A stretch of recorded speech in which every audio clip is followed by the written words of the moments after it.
En aquest vídeo solucionarem equacions exponencials on hem de fer un canvi de base, no? I fer algunes operacions perquè ja diguéssim que bàsicament són més complicades. Doncs el primer que ens fixem és que aquí tenim un producte, però aquí no podem sumar els exponents perquè resulta que tenen base diferent, no? Llavors, clar, aquí hauré de fer alguna cosa per tal de poder continuar operant, no? Doncs el primer que em dono compte és que 9 és igual a 3 al quadrat, no? I ara aquí tinc un 27 i també haig de veure o m'haig de donar compte que en realitat aquest 27 no és 3 al cub.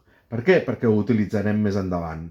Per tant, el que faré serà substituir el 9 per 3 al quadrat i el 27 per 3 al cub.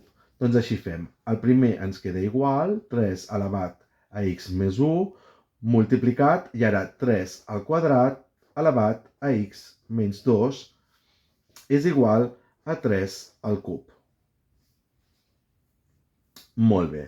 Ara aquí tinc una potència d'una potència, per tant, els exponents es multipliquen. I em quedarà 3 elevat a x més 1, vale? Que multiplica 3 elevat a 2, que multiplica x menys 2, perquè els multiplica els dos, és igual a x a la 3. Ara, ara sí que tinc el producte, no?, de potències de la mateixa base.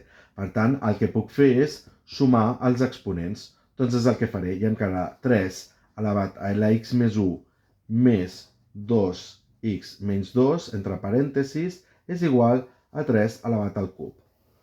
Doncs ara tinc dues potències de la mateixa base, o dues exponencials de la mateixa base, que són iguals.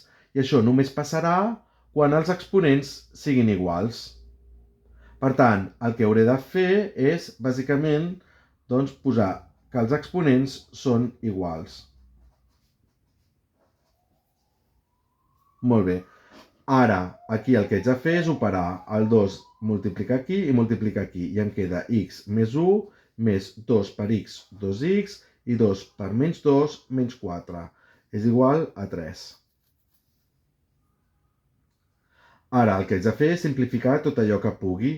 Aquí tinc x més 2x, 3x, 1 menys 4, menys 3, igual a 3. Ara, per solucionar, sumo 3 als dos cantons i em queda 3x és igual a 6. Per tant, x, no? Divideixo per 3 als dos cantons i em queda x igual a 2. Doncs aquesta és la solució d'aquesta equació.